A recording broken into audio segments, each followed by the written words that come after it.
Greetings, everyone. Hello.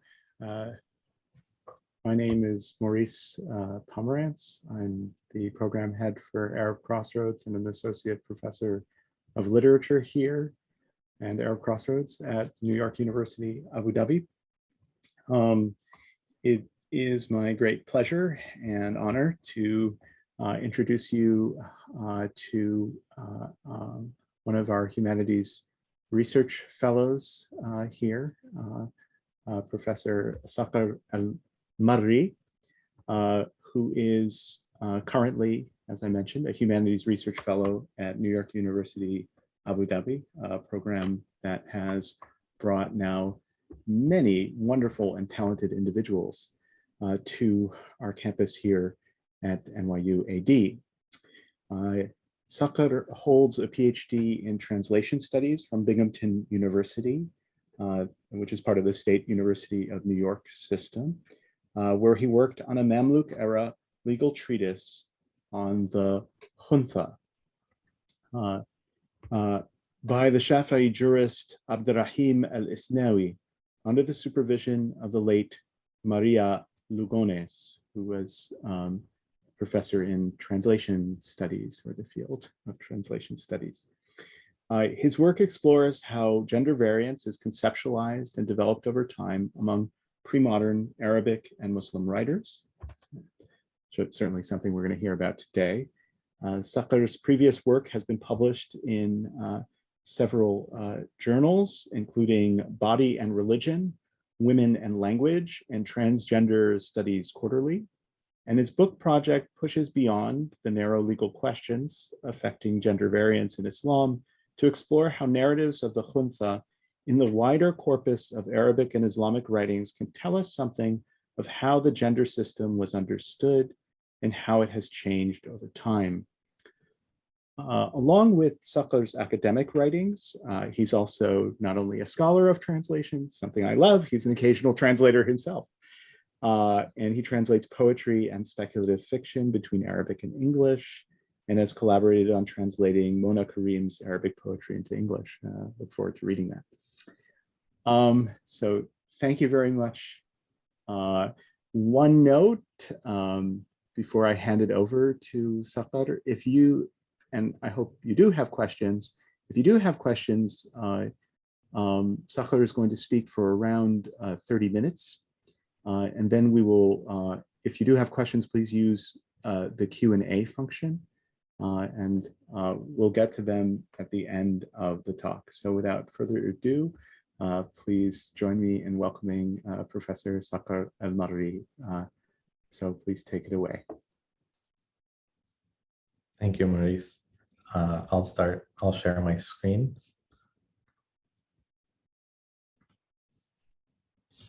All right. So the term Khunthā in Islamic and Arabic studies has often been tied to discussions of Islamic jurisprudence.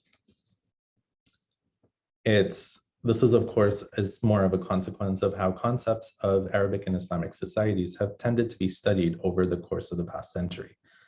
The legal system that developed out of Islamic religious sources became a gender stratified legal system, and matters of gender typically affect how other matters of law are articulated. Academic scholarship on Islamic studies has also focused almost entirely upon the legal questions of Islam, and this is the case for the past century. Yet the term Khunthā itself refers to people who have an atypical variation in sex development, what we would call today intersex in English. This remains in Islamic studies the subject of dry legal discourses. On the other hand, scholarship on gender within Islamic studies has addressed some important questions, yet the subfield itself has retained a tendency to treat gender as a term referring more to women rather than a cluster of ideas. Therefore, questions about intersexuality and variance of gender are often sidelined in Islamic studies. And I think going beyond restricting gender in Islam to using women as an object of study is something that remains an ongoing difficulty within the field. However, there is significant scholarship among Islamic studies scholars who are pushing the study of gender systems to go beyond that.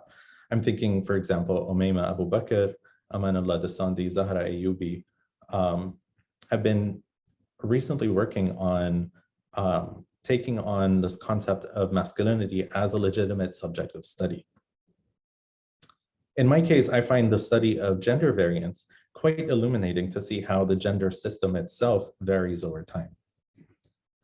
Before going further, though, I should clarify what I mean by gender, as it is a bit different than the typical definitions that understand this concept as the social refraction of bodily sex.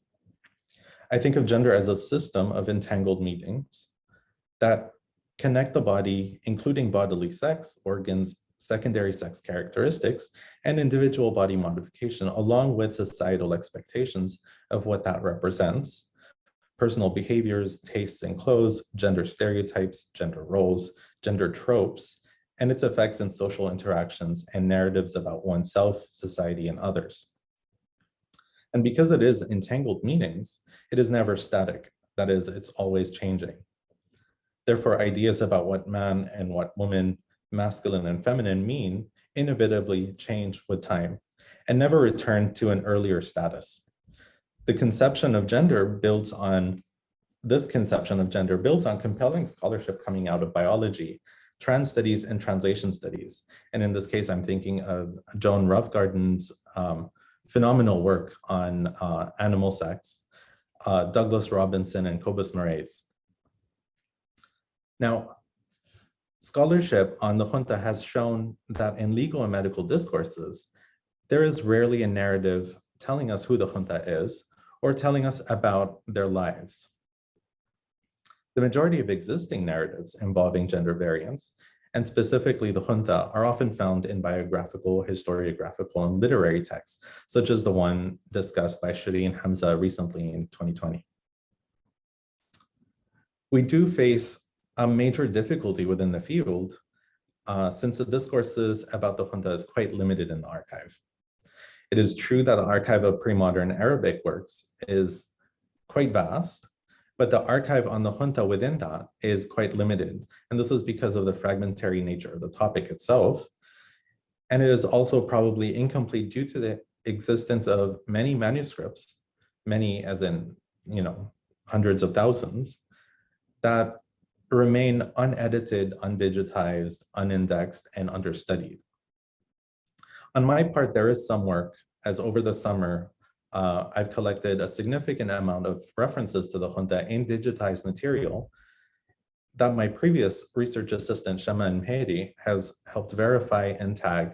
And so the material I'm presenting today would not have been possible without her formidable assistance. This work made it possible to find references to events and biographies involving individuals identified as Khunthā. This is all quite important, and I imagine that the more material gets digitized, the easier it will be to find such narratives.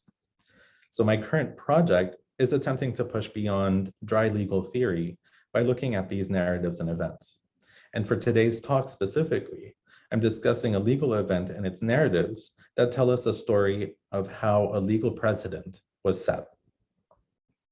This is an event that occurred much earlier than another legal event I've worked on that involved the Caliph Imam Ali ibn Abi Talib. This event involved the legendary figure Amr ibn Darb al-Udwani, who may have been a 3rd or 4th century ruler of Taif, and who was known as a major arbitrator of disputes among the Arabs. Since I've identified gender as a system of entangled meanings, it's important to see the term itself not just as a mere descriptor or a mere adjective for a person with a variance of sexual development, but also what others perceive through it, what they perceive through such an identification, what that means to society, and how the person identified as a Khunthā is expected to behave and go about their life, and what consequences they do face after such an identification is made. The concept of the Khunthā, while predating Islam, comes to be defined in quite complex manner in the legal works. Paula Sanders, for example, in a foundational essay, and by foundational, I think most of the research that has come out on the Khunthā since has built on her work. So she describes the legal doctrines involving the Khunthā and identified a gendering strategy to move the Khunthā from an ungendered status to a gendered one. And by that, the judge is expected to examine the body of the Khunthā in order to identify them as a man or a woman so that they may become socialized within the society. Indira Gesink, more recently, identifies the Khunthā's status as a kind of embodiment of the medial sex. This is due to the legal obligation for the Khunthā to occupy in between positions in social spaces. I've also worked on a legal manual written by a Mamluk Shafi'i jurist, Abdurrahim al-Isnawi, and what I found in his work is quite significant effort in the preliminary sections of his text to define the Khunthā in a particular way that maintains the gender binary. That is, he's attempting to define this Khunthā to say that there is only a man and a woman, and therefore there is quite a sophisticated legal mechanism to identify all the possible variations and account for them in a way that places them within the category man or woman. So for al-Isnawi, like many other jurists, the Khunthā's gender, if deemed problematic enough, is left as known only to God, that is, known as man or woman by God. Of course, this can only be done once the Khunthā's body has been closely examined. In medicine, however, the situation is quite different. The Khunthā is considered to be a medical condition that develops during fetal development. The theories varied on how the Khunthā becomes one, and such as the sex being determined by the prevailing seed or the sex being determined by the chambers of the womb. More significantly, the theories understood sex as being a continuum between male and female. And as Ahmed Ragab has argued, there is significant evidence that what the medical writers were describing was as sex was gender all along.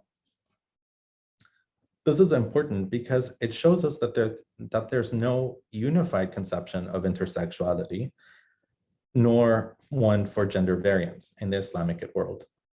And further, there seems to be ample evidence that the gender system was never really a gender binary at the default, but was perpetually made to be binary through significant intellectual effort to produce it that way. And then some more effort is expended to maintain that stability. So returning to Paula Sanders, I would reiterate this, it's impossible to discuss anything about the Khunthā without going back to something that she's written within this particular essay. In that way, it is very foundational. So in this case, what led me to today's work, to the material, is this particular passage where she writes, the basic rule in establishing the sex of the child was al-hukm lil-mabal. The judgment is attributed to the urinary orifice. The principle can be traced to pre-Islamic Arabian custom. It was also established in hadith that the inheritance is awarded to the urinary orifice, and mirath lil-mabal. That is, the sex of the child was determined by the mabal. The notion of hukm al-mabal builds on an underlying logic that the functioning genital system in a body is tied to the functioning urinary system. That is, if there are two genital systems in a person's body, and that would be the triggering factor that would make people identify them as Khunthā, then the gender would be indicated by the most completely functioning system. And as an indicator of that is where urine is passed.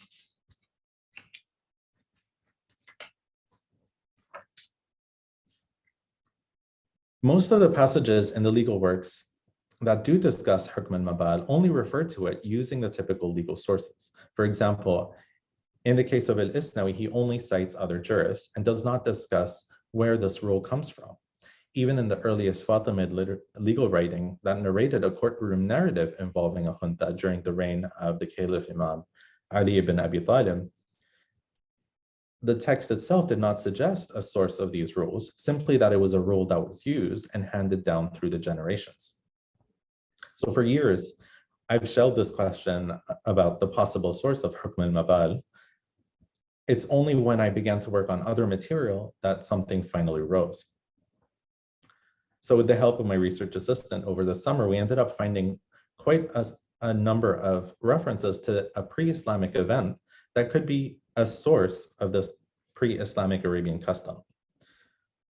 So a number of them were tafsir works, exegetical works. Some of them were chronicles of early, written by early Muslims, and proverb compilations. And we'll go through them in this presentation.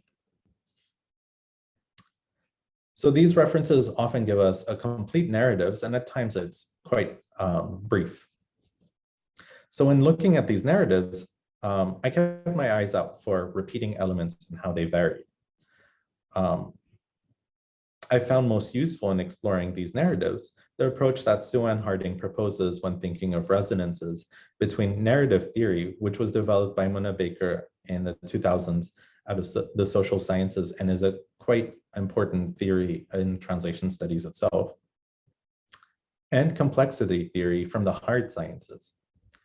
Narratives in this case are stories we tell ourselves about the world around us. There are stories that we take for granted as the truth, and these stories are never standalone nor static.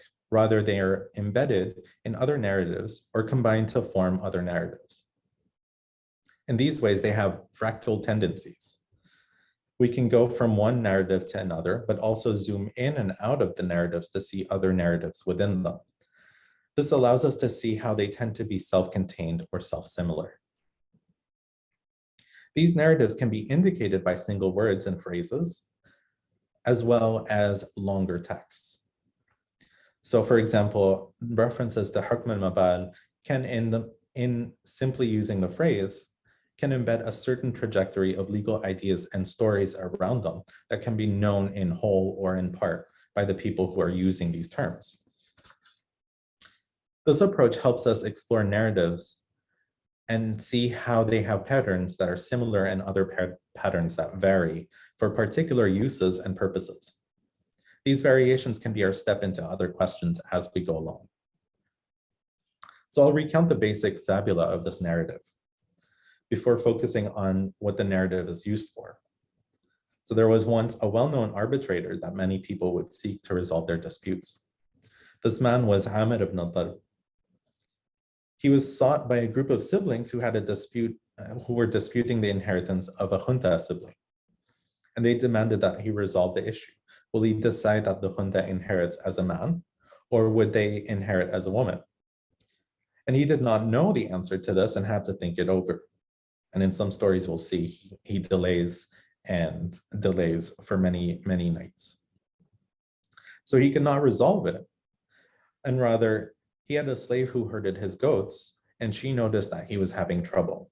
And so she inquires and he tells her. So she resolves the situation by saying, if the Khunthā urinates like men do, then they are a man. If they urinate like women do, then they are a woman. So now we'll go into the details of these narratives. Our first and the earliest narrative that I could find was Sirat ibn Hisham. And in this narrative, it's embedded within a biography of Amr ibn al-Darb. So he's identified as a major arbitrator, and the dispute was about a rajulun Khunthā, a Khunthā man, who had what men have and what women have, and he had no solution and was confused how to resolve the matter. His herder, Sukhayla, who he admonishes for being distracted and for daydreaming, and he would call out to her, Sabbahti ya Sukhayl, Masayti ya Sukhayl, which is, you know, in a sense, good morning, good evening. And when she notices his confusion and distraction, she inquires, and he gives her, in this particular passage, is quite a long-winded complaint about the matter. And she resolves it almost without much thought to the matter. Judge according to the urinary orifice. At-tabi' al-qada' al-mabal. His elated response to her is Messi Sukhayl ba'daha, aw sabbihi. That is, spend your nights and your mornings as you please. And this became the proverb that we'll see soon in Maidani's version of this narrative. I should also point out that the 1937 edition of this text had a footnote intervention by the editor, Muhammad Muhyiddin Abdul Hamid.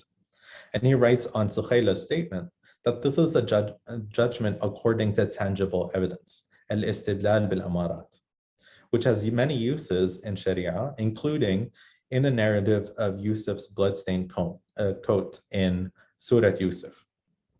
In effect, the early narrative is intervened in by the editor to make an argument that such a fundamental principle of Islamic law, or that Islam has assimilated such a fundamental principle into its legal system. Next, we have Ibn Habib, who wrote Kitab al-Muhabba. And this version places the narrative firmly within a discussion about how Arabian judges of al-Jahiliyyah of the pre-Islamic period produced legal principles that became assimilated into Islam, and involving the Khunthā and inheritance given to daughters. In this version, there is no reference to Sukhaila, and only that Ibn al-Darb has resolved this issue in a way that Islam has used later on. But more interestingly, another judge, Darb ibn Hawt, had also produced a similar resolution. This is to suggest that the case brought to Ibn al-Darb was not the first among the Arabian tribes, and maybe it is repeating. Next up, we have Ibn Pateba, who wrote Uyun al-Akhbar. And this relays a narrative from al-Asma'i, who is known as the author of the tongue twister poem, Sawt Safir al-Bulbuli. The narrative itself is quite short and briefer than the version of Ibn Hisham. However, Sukhaila's name here changes to Khusayla. And the proverb itself is repeated, but using Khusayla's name. Massi Khusayla ba'daha. In our next narrative is Maidani. And interestingly, we have two versions of this narrative. The first narrative, depicted early on, presents Ibn al-Darb as delaying the judgment due to his inability to produce a resolution by slaughtering his goats to feed the people who came to dispute the case, which Khusayla resolves. And in this case, Khusayla is the one who admonishes him. The passage followed immediately by a reference to hadith from Ash-Sharbi, who reports that Ibn Abbas stated that Islam has assimilated this ruling. The second version, though, is more extensive and quite similar to Ibn Hisham's version, and refers to the proverb itself, Massi Sukhayla ba'daha, which interestingly restates the story, but instead of Khusayla here, Maidani uses Sukhayla. Following these, most of the later references to this narrative had tended to be Quranic tafsir. So Ibn Adil al-Hanbali, in the tafsir to Surah Yusuf, adopts the narrative that has been related by Abu Qasim al-Suhaili. And I would speculate that this might be from At-Ta'rif wal-A'lam, which as far as I'm aware remains in manuscript form. In this case, he did not know what to do and spent sleepless nights until Sukhayla resolves it. While the tafsir itself does not make an explicit link between pre-Islamic legal principles with Surah Yusuf and al-Istidlal bil-Amarat, it is possible to see that link here due to the discussion being placed in this particular chapter of the Quran, the same chapter that the editor of Sirat ibn Hisham had pointed to as well. Our next text is from Abu Hayyan al-Ghannati.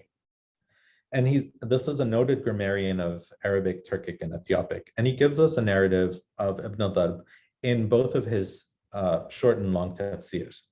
And I should say it's pretty much verbatim copies of the same text.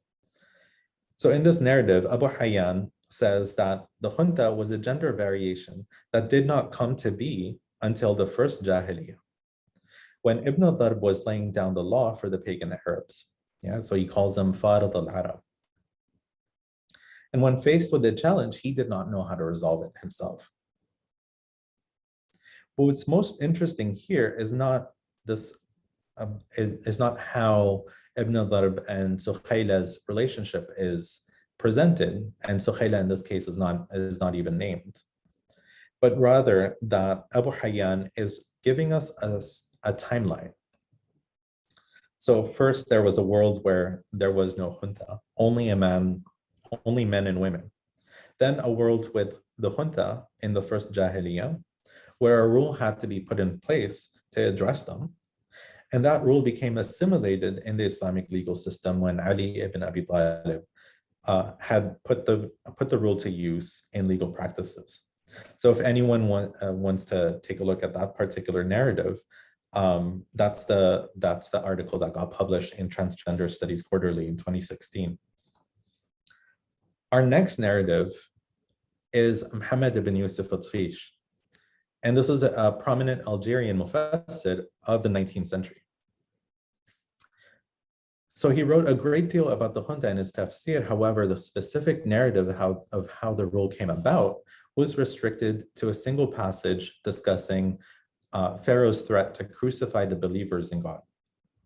In this, Atfeish writes of the legal principles that he considers to be the virtues of the Arabs, Fada'il al-Arab, one of which is the rule of the Khunthā. And what strikes me as unusual in this case is that the typical writings that describe Fada'il al-Arab tend to describe other things as virtues and not particularly legal principles. So what we end up having across these 7 narratives is that a single fabula with 2 main variants of presenting it. At the center of these narratives is a story of a person who is identified as Khunthā by their kin, whose access to family wealth is disputed, and whose dispute was presented to a major arbitrator who consults his slave for a resolution. And this is important because it shows us that questions about gender aren't always about just gender. First, we have a group of narratives which present the story of a wise man who could not resolve a very complex issue, but his slave did. And in fact, in one of the narratives, her speed at offering a response suggests that she knew what she was talking about. And perhaps being a goat herder affords a person a much more detailed knowledge of anatomy than being a dispute arbitrator. Second, we have a group of narratives which present a wider story of how Islam assimilated pre-Islamic legal principles of the Arabs. This narrative, to me, differs from the typical story of Islam assimilating the customs of the people of Medina into the legal system. And finally, in terms of the gender system at large, we should take these narratives as indicators of how gender becomes a matter of interest. Some social transaction triggered the question. It may not be the only question, however. It became an important question for the jurists for generations to come. In fact, it is possible to think of the story as being among the reasons that the Khunthā as a category is discussed in greater detail in sections on inheritance in legal manuals rather than elsewhere in texts on jurisprudence. Most importantly, however, as these narratives show, scholarship in Islamic studies, even when working on legal matters, should go beyond simply the dry legal questions and see what other discourses beyond the writings of the jurists have to say about this matter, even at times when the archive we turn to may be fragmentary and historically punctuated. Thank you.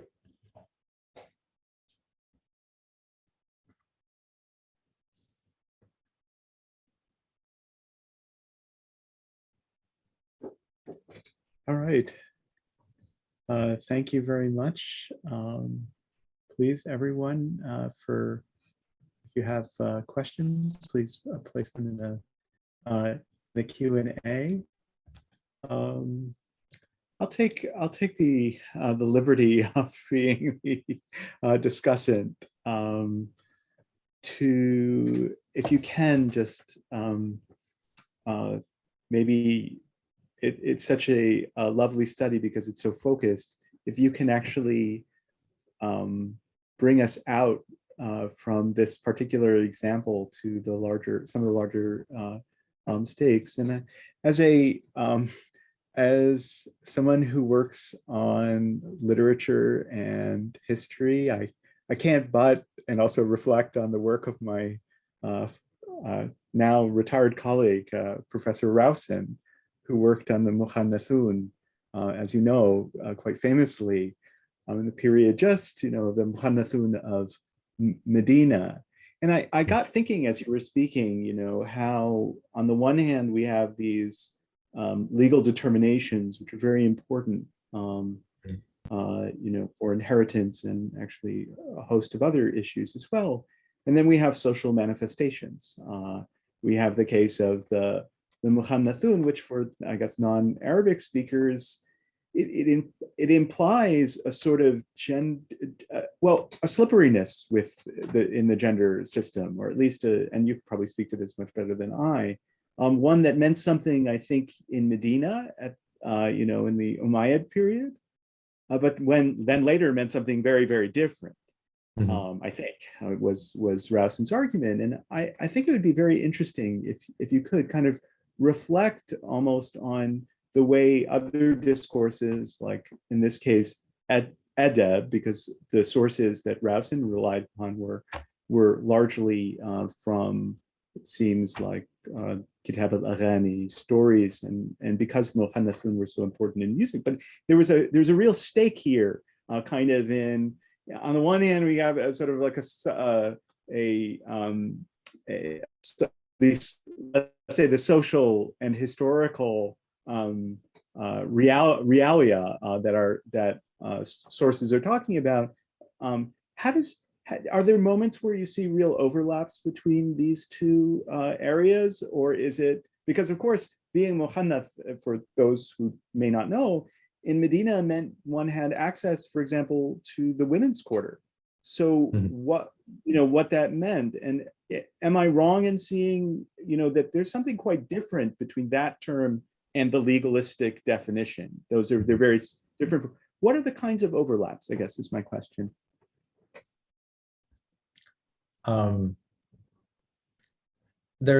So the connection between the Mukhannathun and the Khunthā, I've actually written quite at some point in the Women in Language issue about this. And this connection is, I would think, becomes much more important in the modern times because we do connect them ourselves, rather than in historical text, the terms aren't as confused, right? So a part of the interesting things that arise when you look through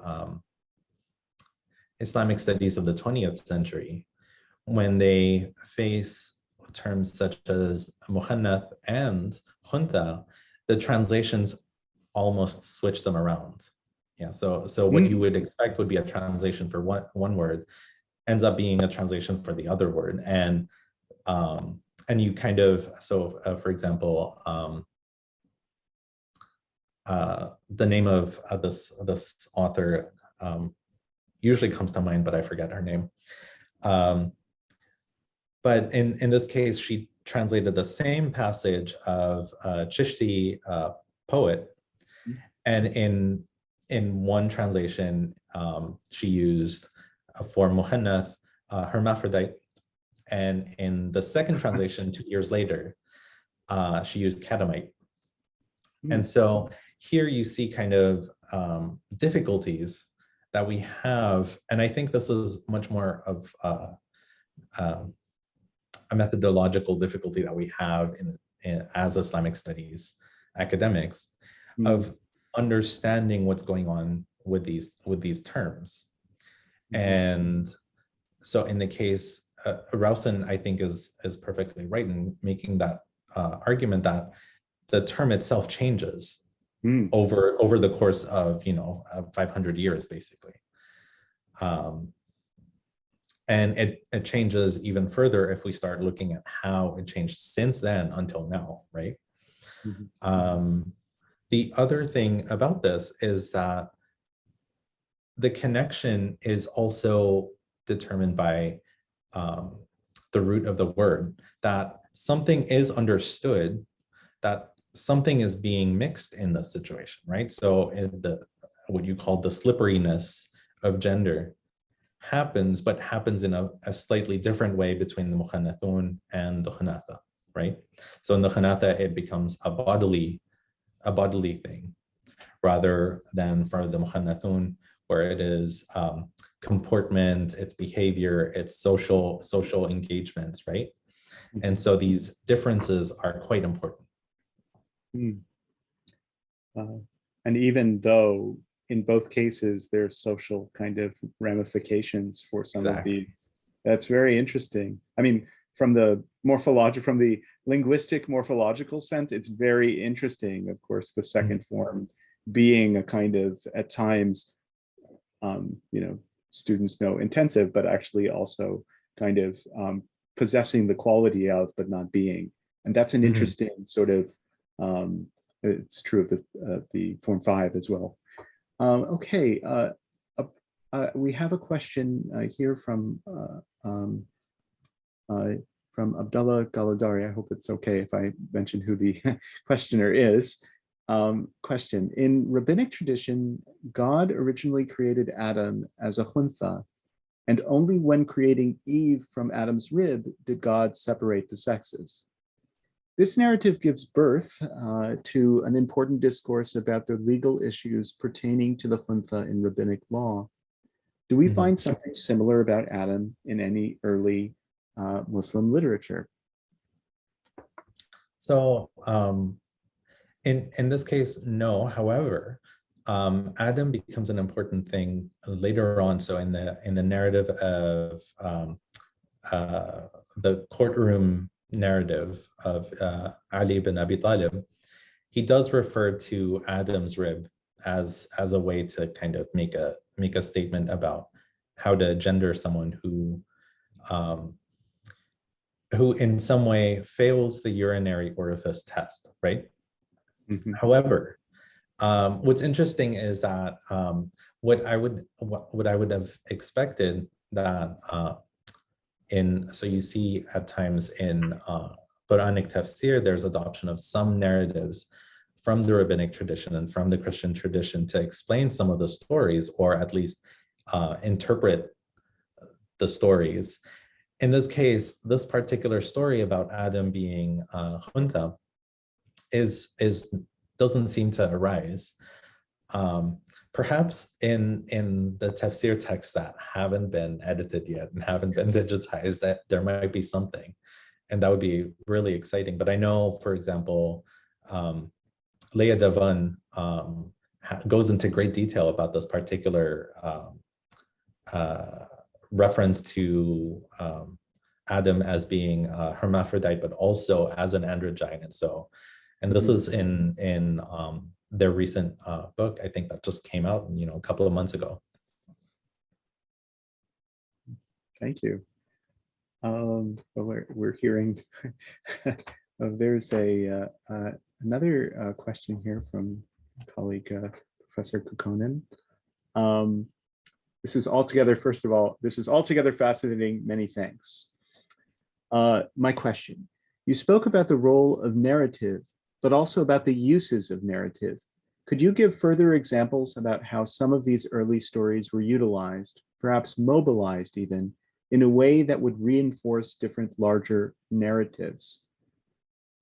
And I'll let you, there's a second part to this as well. Maybe I'll read it as well, and then you can answer both. You just mentioned instances of varying translations in your response to Professor Pomerantz. But what I would find especially interesting would be variant, indeed opposing readings of one and the same text within an Arabic context. Yeah, I think in the case of the narrative of Amr ibn Darb, these, the difficulty was trying to find the historicity of this particular case, right? So it doesn't seem to be used in a way where they're making an argument about, for example, in the case of Jawad Ali, is, there's extensive history of the pre-Islamic Arabs. He doesn't seem to be making use of this particular narrative in a way where I would say he wasn't using this narrative critically, right? So he's presenting all of these. He was basically one of the sources that took me to some of the texts. He refers to each of them as if they were possibly true without any extra commentary about that. And so in his text, for example, he says that Amr ibn Darb has a Jariya who is known as Sukhayla, but a daughter who is known as Khusayla, right? And so it seems like he's kind of making use of this. And the other uses of this narrative is, I think in this case, was basically making an argument about how the pre-Islamic Arabs had just judges. And these just judges produced something that had like some sort of kernel of Islam within it that Islam had taken on, right? So that's one of the elements that start arising. In the case of the second question about variant and opposing readings, yeah, actually, one of the difficulties of looking at these older texts is trying to see how, I think part of it is seeing these two narratives, these two kind of versions of the narrative arise, seem to be in some way like opposing interpretations of the same event.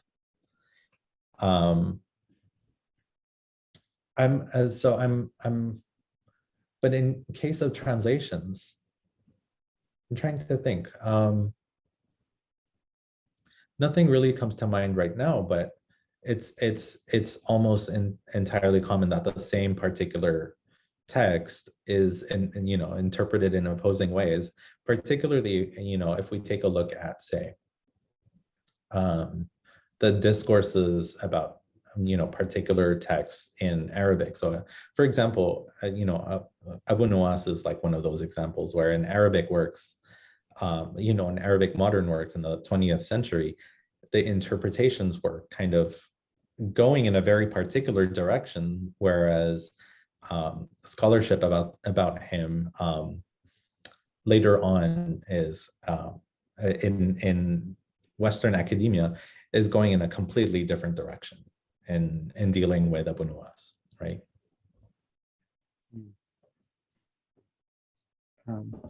Thank you. I had a sort of, I guess one could almost call it a follow-up question. I'm curious actually about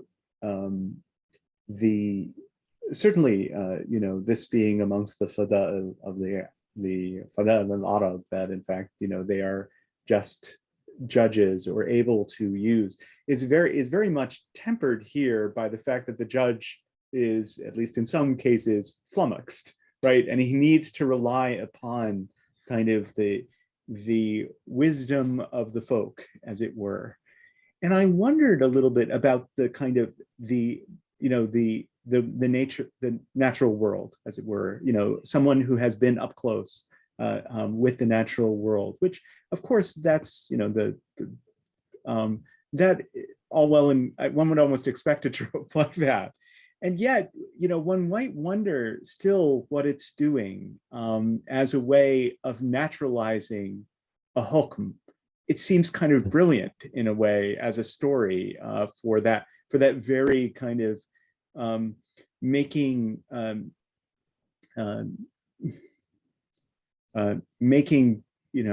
connection to the natural world, which is kind of, it seems to be the very point therein, and kind of providing it with a stability, as if you will, that these judgments are simply observable, which it seems to be the point actually of having a hukum after all. And I can't but think of it sort of being, my literary self is like, this is very meta, of course one would do that in a way. So the story almost reinforces itself, which quite interesting. And I would be curious to actually see, in what other moments are these kinds of, almost one could call them stabilizing elements, because of course these are some of the great constraints of the use of the juridical hukum is quite important, right? To sort of have a something to decide various cases with, that there can be no variance. It's interesting in this regard. Mhm. So, as a storytelling, it's the legal system sort of telling us about itself, as it were. Yes, one would kind of almost want to see more along the ways of comparison to other cases. Why is this, for example? I would love to hear speculation as to why this is even a pre-Islamic story. I think that too almost points at something, something that others have faced, and Islam will now, sort of take on this as well. Also quite interesting and eyebrow raising. And one might look elsewhere where the judgments of Arabs. I've seen in Pateba al-Arab, I believe in Tawhidi, he has sort of the very natural qualities of Arabs to pre-Islamic Arabs to envision the world. And of course, those were often debates about many other things besides the nature of Arabs. Yeah. I see another comment from our fellow, as it were, Nadia Yaqub, who writes, I was thinking along the same lines about the goat herder. The fact that she is a woman also seems important, absolutely, in terms of the relation to the body. And there's a certain romance to her being enslaved and yet having this particular knowledge. Yes, thank you. Mhm. Yeah, I agree. The first time I read this narrative, I think it was in Sirat Ibn Hisham. I remember thinking that one way of maintaining, like, basically believing the story as possibly true, is because it flips the script. It's not a judge that knows his things. It's someone else who came to correct him, basically. Right? And it's not anyone, but it's a woman who he had as a slave who herded his goats. And that's kind of, that counterintuitiveness makes it seem like this would be remembered much more better than other possible narratives, right? And in this way, it would, find itself, like the narrative itself would find itself in written into text once, there would be this shift towards shift away from orality into the text. Mm-hmm. Well, it certainly seems like a case of, I would kind of read it as a little bit of displacement.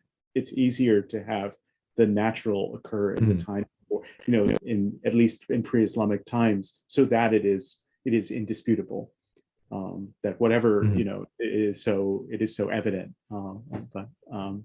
and yet as we've just discussed, not in the same way to the great judge, the thought. I love the Farid al-Arab. This is kind of it's kind of interesting as well. Yeah, I think all of that raises so many interesting questions about the role also of this became also a method in some ways as well. I mean, you found it in Maidani and the great collections. These sorts of occasions always raise for me questions about the nature of the dovetailing of various traditions, the ways that stability is found within the Islamic tradition about matters that are anything but stable. Uh, and and I it's quite a good example of that in a way. And these become sort of aspects of the written tradition, its way of dealing with the necessary ambiguities of the world by appealing to sort of moments, the same way that Amthal do. I'm thinking a little bit of Intisar Rubb's work on the on the nature of judicial maxims as well. That in some ways there's a way in which tradition is providing almost these ways of deciding what are ambiguous or difficult cases. I mean, this is not, in this case, this is very naturalistic, right? You're actually you have some way to decide this, but in other areas, of course, there are ways about adjudicating they're actually proverbs that jurists are passing between themselves. And so in that sense, it's very, it's interesting to see that go on. Well, we're nearly at time. You've had many votes of fascinating research and a lot of comments of support. So I, for one, would like to thank you for this fascinating paper, and I hope that the conversation continues. And good luck with your further research. Thank you. Okay, thank you.